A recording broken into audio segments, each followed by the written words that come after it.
Jadi kalau kita bikin kontras, KIB dideklarasikan atas dasar tadi kata Habil tadi, atas niat luhur untuk menghasilkan perubahan. KIB atas niat luhur, KIB yang di sini, KIB yang di istana itu atas niat luhur. Thinking in the dark age, berpikir bahkan di dalam era kegelapan. Kita dalam era kegelapan. Ditutup percakapan publik. Semua talk show ILC itu dihalangi itu. Rocky Gerung nggak boleh bicara di situ. Jadi apa yang terjadi di sini? Sementara Presiden bilang kita nggak melarang siapa-siapa. Oh iya, tetapi kekuasaan yang merambat perlahan melalui relasi-relasi bisnis itu menghalangi demokrasi. Nah kita mau rubah itu supaya kita pastikan bahwa ada wangi baru di dalam republik ini.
Saya cari akal supaya bisa dijawab itu.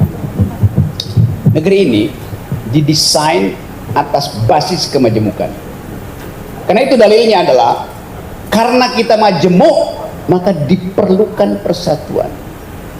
Ontologi dari bangsa ini adalah kemajemukan. Solusinya adalah persatuan. Sekarang dibalik. Demi persatuan tidak boleh ada kemajemukan. Itu yang diucapkan tiap hari. Karena nggak ada oposisi.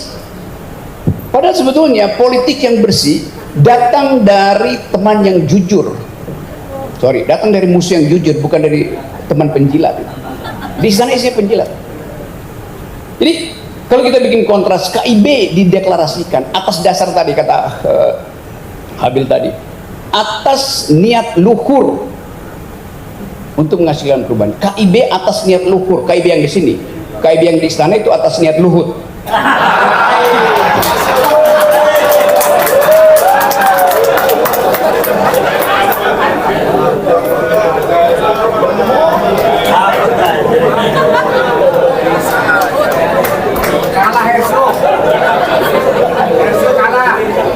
Jangan diedit ucapan gue. Karena orang bilang Rocky Gerung sama Luhut bahwa iya. Kenapa nggak beroposisi pada Luhut? Ngapain saya beroposisi pada petugas? Saya beroposisi pada Jokowi. Ngapain beroposisi pada menteri? Wong menteri kacungnya presiden kok. Masa beroposisi pada kacung itu?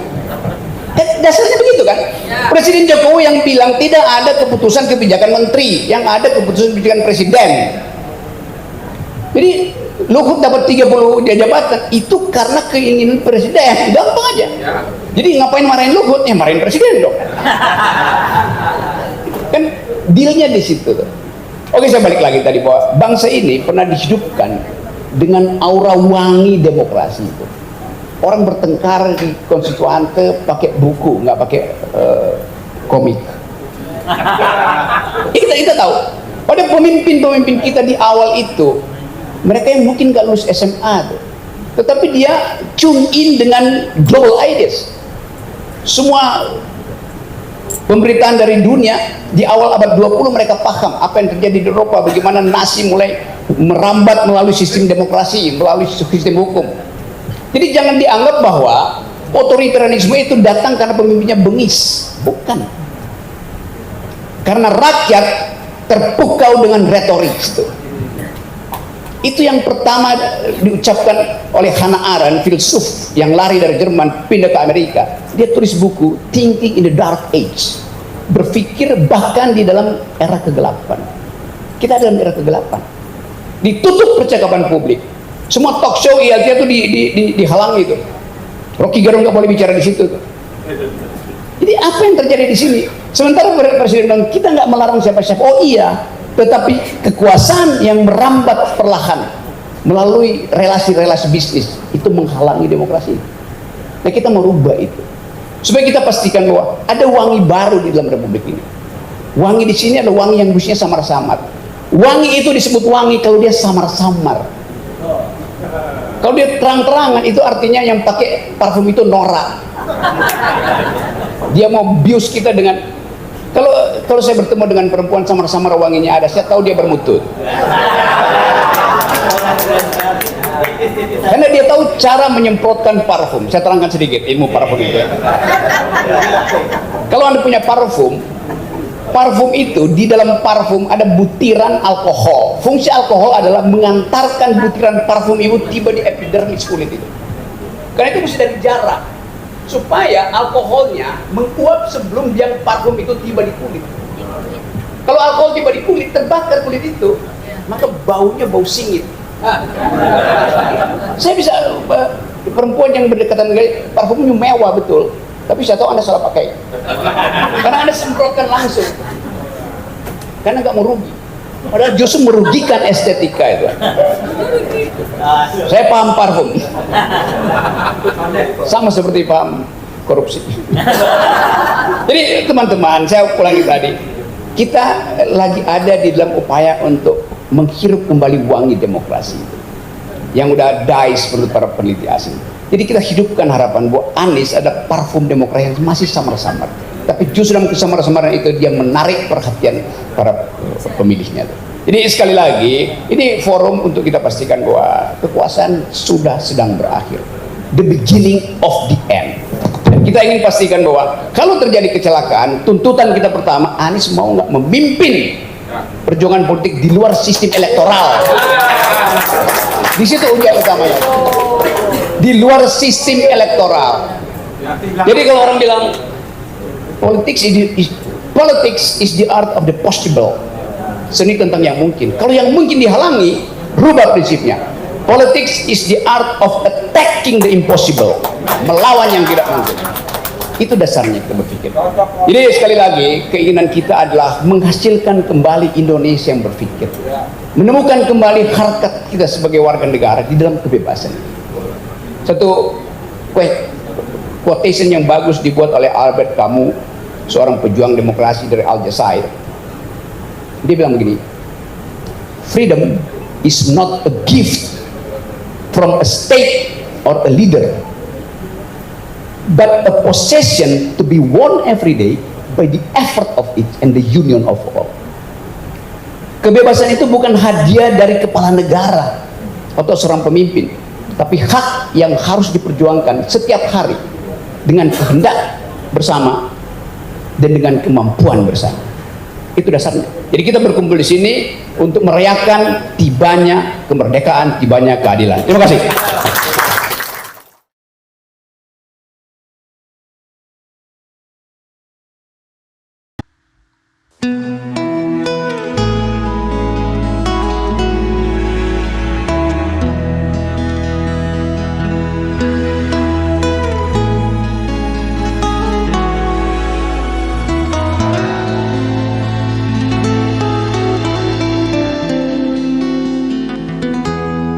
Ketika matahari hanya di atas kepala, panas melelehkan. Ketika keadilan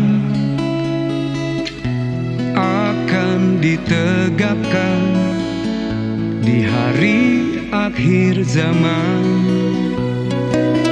padang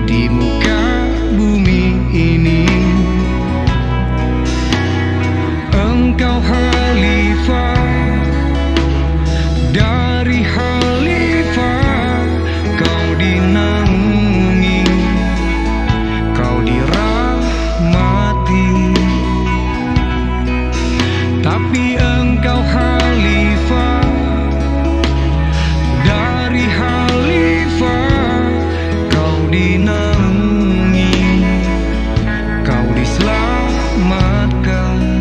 Oh, dari hari pembalasan engkau bisa bawa mata air kebaikan bagi manusia.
Dari khalifah kau dinaungi, kau dirahmati.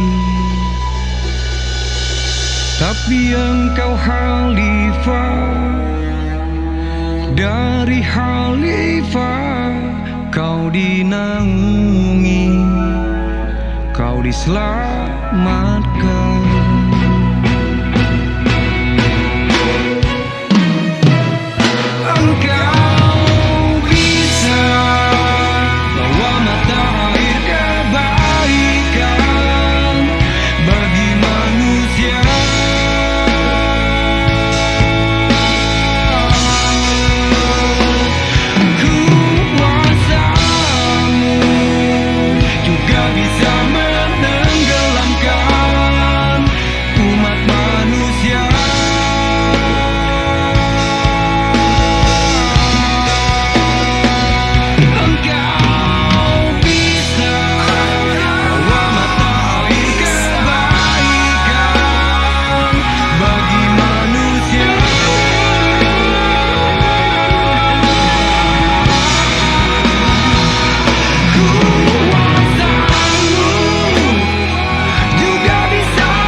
Tapi engkau khalifah, dari khalifah kau dinaungi, kau diselamatkan.